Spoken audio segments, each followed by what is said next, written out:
What is your childhood memory that you thought was normal but realized it was traumatic later in your life? My mother would have to regularly go on rescue missions to stop my grandmother from killing herself. I would get phone calls saying I'm on the way to grandma's again. Went to pick up my uncle at a crack house when I was like 11. People sprawled out everywhere. Some lady was on the couch sleeping naked. Me and my cousins were just snickering cause we got to see boobies. What conspiracy theory do you believe to be true? What evidence led you to this conclusion? Reddit admins get unlimited gold and gold posts so it can gain traction. Edit, r/award speech edits. Mason jars created Pinterest to sell more mason jars. Restaurant owners know how awkward it is to be sung to in front of the whole establishment, and they do it to discourage people from taking advantage of their free birthday food. That Apple started the AirPods meme, and right before Christmas they would give out $150 gift cards.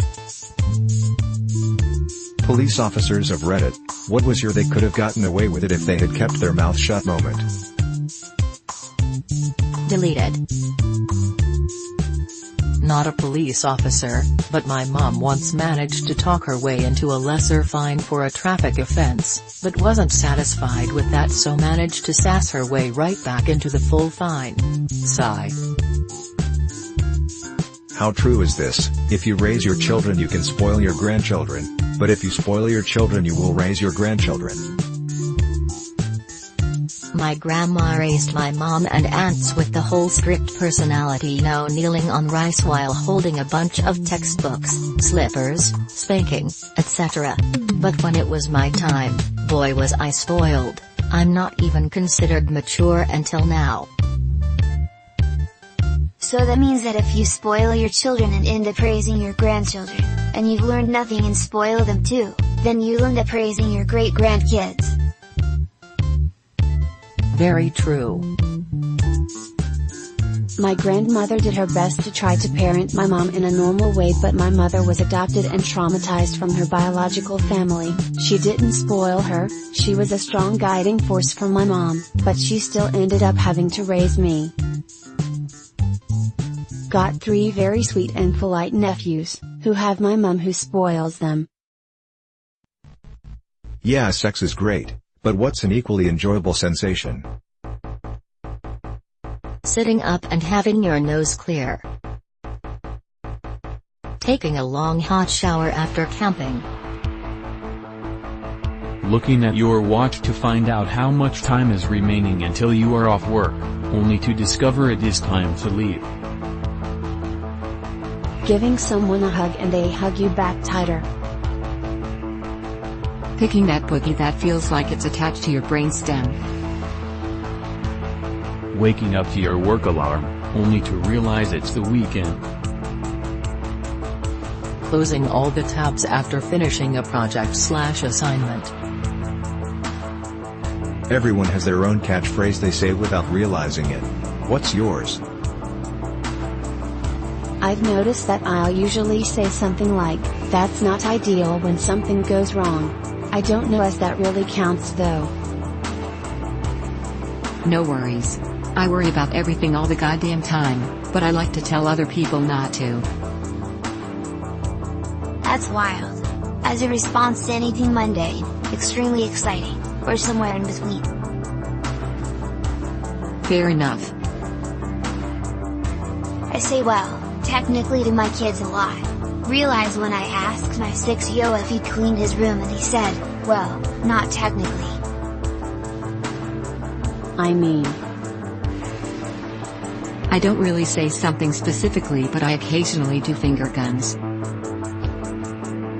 If one Reddit karma is worth $1 u.s.d, what would you buy with your karma? A really nice cookie. Edit, now I can buy 300 really nice cookies. As much ramen my karma can give me. Pay off a student loan, take a trip to Italy, get new tires for my car. I only use the old mobile client. I don't know how much I have. Like a gum. I'll save it until I reach 69k. Books. A lot of them. Older generations of Reddit. Who are the I don't use computers people of your time? Some people still had outdoor toilets and were laughing at those who had them installed inside because they are shitting their own houses. My mom was just telling me about when answering machines were new, and how people were so fearful of them and refused to leave a message. She got promoted at a job because she didn't mind calling clients and leaving messages. My grandmother is 89. When she was a kid, she had an uncle who hated cars. He called them machines and refused to drive one. It could have been job security though. Her whole family worked for the railroad.